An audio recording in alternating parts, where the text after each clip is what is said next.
धरती नगर के उस सुनसान बंजर इलाके पर एक छोटे से कुचे घर में बूढ़ा उम्र लेटा हुआ था। चारों तरफ रेत ही रेत फैली हुई थी। हवा में सुनाटा छाया हुआ था और उसका घर उस बंजर जमीन के बीच जैसे कोई अकेला जजीरा बन गया था। ऐसा जजीरा जहां बरसों से वो बिल्कुल अकेला रहता था। चिकवाल के लोगों के दरमियान बूढ़े उम्र के बारे में अजीब और गरीब बातें गर्दिश करती रहती थीं। कोई कहता था कि वो तो बस एक सादा बूढ़ा है जिसे तन्हाई से प्यार है, जबकि कुछ लोग उसे शक की नजर से देखते थे। कहते थे कि उसकी इस तन्हाई के पीछे जरूर कोई राज छिपा है, कोई पुरानी कहानी, कोई अनकही बात। उचांक दरवाजे पर धम धम की आवाज हुई। बूढ़ा उमर चौंक कर उठ बैठा। फिर किसी ने जोर से दरवाजा खटखटाया। उसने झंझला कर कहा, अरे दरवाजा तोड़ना है क्या? आओ आओ। दरवाजा खुलते ही वो थम गया। सामने एक जवान बहुत खूबसूरत लड़की खड़ी थी। बारिश में भीगकर इसके कपड़े जिस्म से चिपक गए थे। आंखों में डर था, चेहरे पर थकन की लकीरें और होंठ कांप रहे थे। कौन हो? इस धरती नगर में, इस वीराने में अकेली क्या कर रही हो? मुझे अंदर आने दो। मैं तुम्हारे साथ रहना चाहती हूँ। मेरे साथ? लेकिन क्यों? तुम हो कौन? लड़की ने कोई जवाब न दिया, बस एक नजर बूढ़े उम्र के चेहरे पर डाली और सीधा अंदर चली गई। उम्र हक्का बका रह गया, फिर गड़गड़ा कर बोला, कौन हो और तुम्हें इतनी हिम्मत कैसे हुई मेरे घर में घुस आई? अगर किसी ने देख लिया तो लोग क्या कहेंगे? एक जवान लड़की एक बूढ़े के साथ रह रही है। दुनिया में अब कोई नहीं रहा। 2 दिन पहले मेरी शादी हुई थी, लेकिन मेरे पति की मौत हो गई। ससुराल वालों ने मुझे मनहूस कहकर घर से निकाल दिया। बोले तुमने हमारे बेटे को खा लिया। बूढ़े उम्र की आंखों में एक नरमी सी आई, मगर उसकी नजरों में एक अजीब सी चमक भी थी जिसे जैनब ने फौरन महसूस कर लिया। जैनब ने धीमी आवाज में आगे कहा, मेरा क्या कसूर है? लेकिन उन्होंने मुझे धक्के देकर निकाल दिया। क्या बेटी, तुम यहाँ रह सकती हो जब तक चाहो, लेकिन अगर किसी ने देख लिया तो लोग बातें करेंगे। जैनब ने सिर झुका लिया और कमरे की एक कोने में चुपचाप बैठ गई। बारिश अब थम चुकी थी, मगर उसके कपड़े अभी भी गीले थे। बूढ़े उम्र ने उसे एक चादर दी और कहा, ये लो, ठंड लग जाएगी। जैनब ने चादर ली और खामोशी से एक तरफ देखने लगी, जैसे वो बूढ़े उम्र के हर हाव भाव को गौर से देख रही हो। उसकी आंखों में एक होशियारी थी, एक चमक जो उम्र के शकी लहजे और नजरों को भानप रही थी। लेकिन जैनब कोई सादा लड़की नहीं थी। वो एक पुलिस एहलकार थी जो खफिया रूप से बूढ़े उम्र के घर आई थी। चकवाल से पुलिस को कई शिकायतें मिली थीं कि बूढ़ा उम्र अपनी तन्हाई का गलत फायदा उठाता है, जवान लड़कियों को अपने घर बुलाता है और उनके साथ मशकूक रवैया रखता है। कुछ गांव वालों ने यहां तक कहा था कि कई लड़कियां उम्र के घर आएं, लेकिन फिर कभी वापस नहीं गईं। जैनब को इस पूरे मामले की छानबीन का काम सौंपा गया था। उसने अपनी पहचान छुपाई और एक बेसहारा दिखी लड़की का रूप धारा था, ताकि वो बूढ़े उम्र के असली इरादों को समझ सके। उसने अपने छोटे से बैग में एक खफिया कैमरा रखा था, जिसे वो सही मौका पर इस्तेमाल करने वाली थी। अगले दिन जैनब ने बूढ़े उम्र के लिए चाय बनाई। वो धीरे से उसके पास आई और बोली, चाय पी लीजिए। उमर ने हैरानी से देखा, तुमने बनाई है? जैनब ने हल्की मुस्कुराहट के साथ सर हिला दिया। अब वो कभी उसके पैर दबाती, कभी उसका हाथ पकड़कर सहारे से अपने पास बैठा लेती। वो उसके सिर की मालिश करती, तलक लगाती और उसके आसपास इस तरह घूमती जैसे कोई देखभाल करने वाली बैठी हो। लेकिन उसकी आंखों में अभी भी चौकनापन था। बूढ़ा उमर पहले तो झिझकता रहा, मगर धीरे धीरे उसने जैनब को बेटी की जगह सिर्फ जैनब कहना शुरू कर दिया।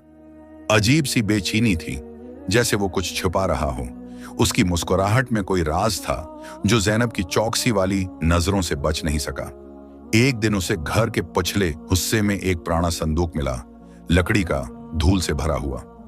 इस संदूक के अंदर कुछ पुराने कपड़े, कुछ पीला पड़े खत और कुछ तस्वीरें रखी थीं। तस्वीरों में कई जवान लड़कियों के चेहरे थे, मुस्कुराते हुए, मगर उनकी आंखों में कुछ धंधला सा था। हर तस्वीर के पीछे एक नाम और एक तारीख लिखी हुई थी। एक तस्वीर पर लिखा था, महरीन 14 दिसंबर। जैनब का दिल धक से रह गया।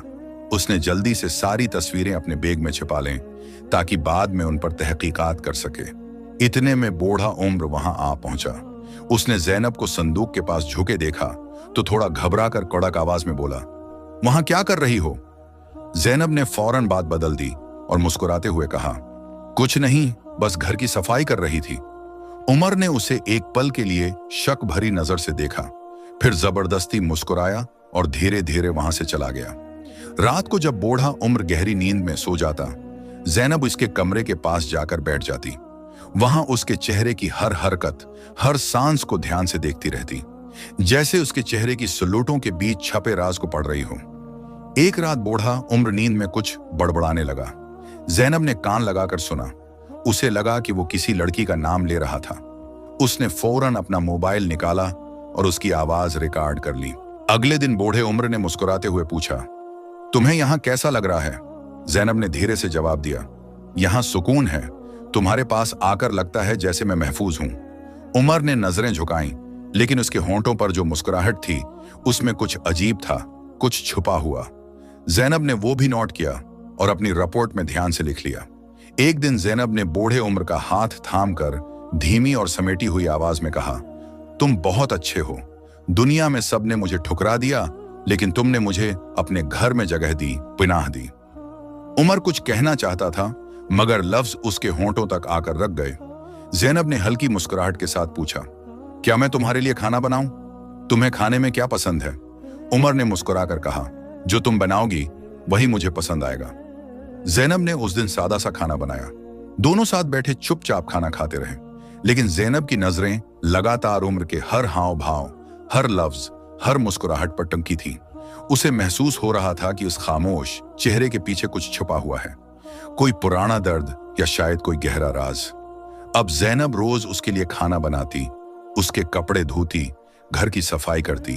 वो एक बेटी की तरह उसके साथ रहने लगी, लेकिन अंदर से उसका दिमाग हमेशा चौंकना रहता, क्योंकि उसका असली मकसद था बूढ़े उम्र के इरादों को समझना। उम्र की वजह से मुस्कुराहट और जैनब को पास देखकर उसकी धीमी नजरें जैनब के शक को और गहरा कर रही थीं। एक दिन जैनब ने सहजे लहजे में पूछा, तुम यहां अकेले कैसे रहते हो? क्या कभी तन्हाई नहीं लगती? उमर हल्का सा हंसा और बोला, तन्हाई मेरी दोस्त है, लेकिन अब तुम आ गई हो तो इस घर में फिर से रौनक है। जैनब ने मुस्कुराकर बात बदल दी, लेकिन उसके दिल में सवालों का तूफान उठ चुका था। एक शाम को जब सूरज धीरे धीरे रेत के पीछे डूब रहा था, जैनब घर के बाहर झाड़ू लगा रही थी। तभी उसकी नजर पड़ी कि बूढ़ा उमर पुराने कागजों के ढेर में से एक खत निकालकर जला रहा था। जैनब ने चपके से उसकी तरफ देखा। आग की लपट्टों में उसने साफ देखा कि उस खत पर किसी लड़की का नाम लिखा था। उसके दिल में एक अजीब सा डर और शक जागा। रात को जब उमर गहरी नींद में सो गया, जैनब दब्बे पांव उसके कमरे में घुसी। वहां अलमारी टटोलने लगी, पुराने कपड़े, छोटे फ्रेम और फिर उसे मिली एक पुरानी डायरी। इस डायरी में कई लड़कियों के नाम लिखे थे और उनके साथ मुलाकातों की तारीखें और कुछ छोटे छोटे नोट्स भी। एक सफ़े पर लिखा था, मैंने उसे कहा कि वो यहाँ महफूज है, लेकिन वो डर रही थी, जैसे कोई राज वहीं थम गया हो। जैनब का दिल जोर से धड़कने लगा। उसने फौरन मोबाइल निकाला, डायरी के सफहात की तस्वीरें लीं और उन्हें अपनी रिपोर्ट में शामिल कर लिया। अब सब कुछ साफ था। बूढ़ा उम्र इतना मासूम नहीं था जितना उसका चेहरा दिखाता था। जैनब ने अपनी चार्ज को और मजबूत करने के लिए एक नया प्लान बनाया। एक दिन जब बूढ़ा उम्र किसी काम से घर के बाहर गया, जैनब ने फौरन मौका देखा और घर के एक कोने में एक छोटा सा खुफिया कैमरा लगा दिया। वो कैमरा इस तरह लगाया गया था कि उससे बूढ़े उम्र के कमरे और उसकी रोजमर्रा की हरकतें साफ दिखाई दें। जैनब ने उस कैमरे को अपने मोबाइल से जोड़ लिया ताकि वो हर पल उसकी निगरानी कर सके। दिन हो या रात, अब उसने उम्र के साथ ज्यादा वक्त गुजारना शुरू कर दिया। उसकी हर नजर, हर हंसी, हर हरकत पर ध्यान देने लगी। एक दिन जैनब ने फैसला किया कि वो उम्र के साथ चुकवाल के पास वाले छोटे से बाजार जाएगी। दोनों पैदल ही निकल पड़े। रेत के रास्ते पर चलते हुए हवा में धूल का हल्का झोंका था।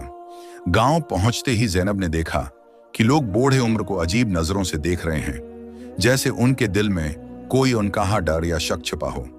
तभी एक बूढ़ी औरत ने जैनब को किनारे खींच लिया और धीमी आवाज में बोली, बेटी, उस बूढ़े से जरा संभल कर रहना, उसके बारे में गांव में अच्छी बातें नहीं हैं। जैनब ने मुस्कुराते हुए कहा, चाची, आप फिक्र ना करें, मैं ठीक हूं। मगर उसकी आंखों में उस पल एक चमक अभरी, जैसे उसे अपनी जांच के लिए कोई नया सराग मिल गया हो। वापस आते सामने जैनब ने सहजे से पूछा, गांव वाले तुम्हारे बारे में इतनी अजीब बातें क्यों करते हैं? उमर ने हंसते हुए जवाब दिया, अरे लोग तो बस यूं ही बातें बना लेते हैं। मैं तो एक सादा सा बूढ़ा आदमी हूं। लेकिन उसकी हंसी में एक हल्की घबराहट थी जो जैनब की नजरों से छिप नहीं सकी। उसने सब कुछ अपने नोटिस में दर्ज कर लिया। वो जानबूझकर ऐसे सवाल कर रही थी जो उसके इरादों के पर्दे खोल सकें। उसने मुस्कुराते हुए पूछा, बूढ़े उमर, तुम्हारे घर में पहले कभी कोई मेहमान आया है? उमर थोड़ा घबराया, फिर बोला, नहीं, बस कभी कभार कोई राहगीर आ जाता है। जैनब ने हल्के से कहा, तुम्हारे घर की ये तन्हाई किसी को भी अपनी तरफ खींच सकती है। उमर की मुस्कुराहट में उस वक्त एक अजीब सी बेचैनी थी और जैनब ने वो सब अपने कैमरे में रिकॉर्ड कर लिया। थोड़ी देर बाद जैनब ने कहा, तुम्हारा घर बहुत सादा है लेकिन उसमें एक अनोखा सुकून है। उमर ने शांत लहजे में कहा, यह मेरा घर है जैनब, तुम चाहो तो उसे जितना चाहो सजा सकती हो। जैनब मुस्कुराई और बोली, तो 2023 फिर मुझे यहां हमेशा रहने दो। उमर ने सर हिला दिया। इसकी आंखों में वही पुरानी प्रासरार चमक थी।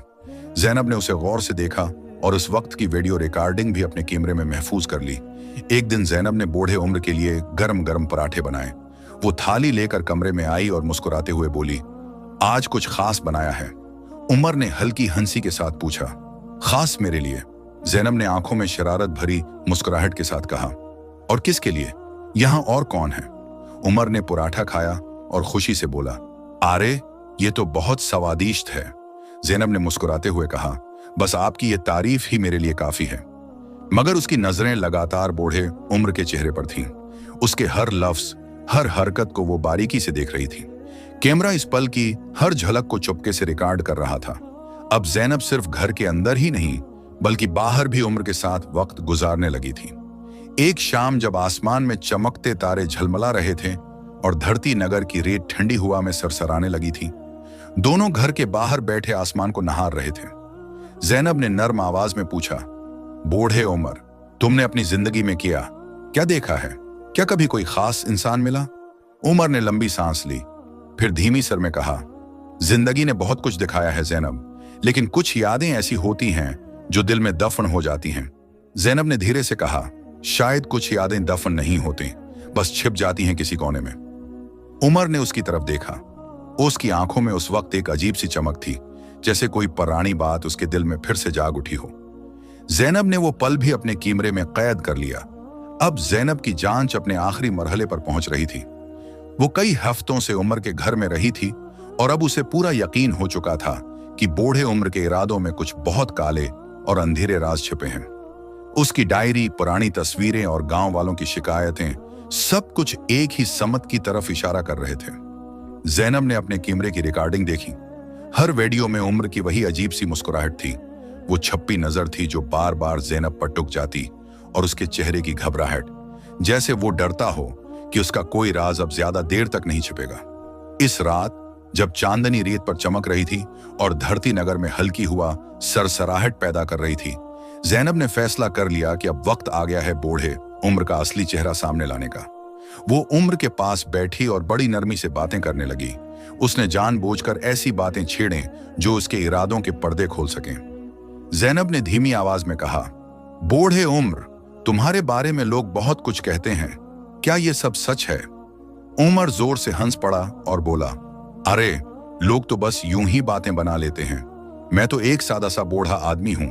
लेकिन उसकी हंसी में एक अजीब सी घबराहट थी, जैसे वो अपने डर को मुस्कुराहट के पीछे छिपाने की कोशिश कर रहा हो। जैनब ने उसकी हर हरकत, हर लफ्ज को ध्यान से देखा और सब कुछ कैमरे में रिकॉर्ड कर लिया। फिर उसने सहजे से पूछा, तो फिर तुम उस वीराने में अकेले क्यों रहते हो? क्या कोई राज है जो तुम छिपा रहे हो? उम्र की मुस्कुराहट धीरे धीरे गायब हो गई। उसकी आंखों में बेचैनी तैर गई। उसने झंझलाकर कहा, तुम मुझसे इतने सवाल क्यों कर रही हो? जैनब ने हल्के सर में मुस्कुराते हुए कहा, बस यूं ही तुम्हें जानना चाहती हूं। और कैमरा उस पूरे मंजर को खामोशी से रिकॉर्ड करता रहा। थोड़ी देर के सन्नाटे के बाद जैनब ने अपनी जेब से कुछ निकाला, एक चमकता हुआ पुलिस का बैज। वो अचानक खड़ी हुई और धीमी लेकिन एतमाद भरी आवाज में बोली, बूढ़े उम्र, मैं पुलिस एहलकार जैनब हूं। मुझे शिकायत मिली थी कि तुम लड़कियों के साथ गलत हरकतें करते हो, इसलिए मैं यहां खफिया रूप से आई थी तुम्हारे इरादों के सबूत जमा करने।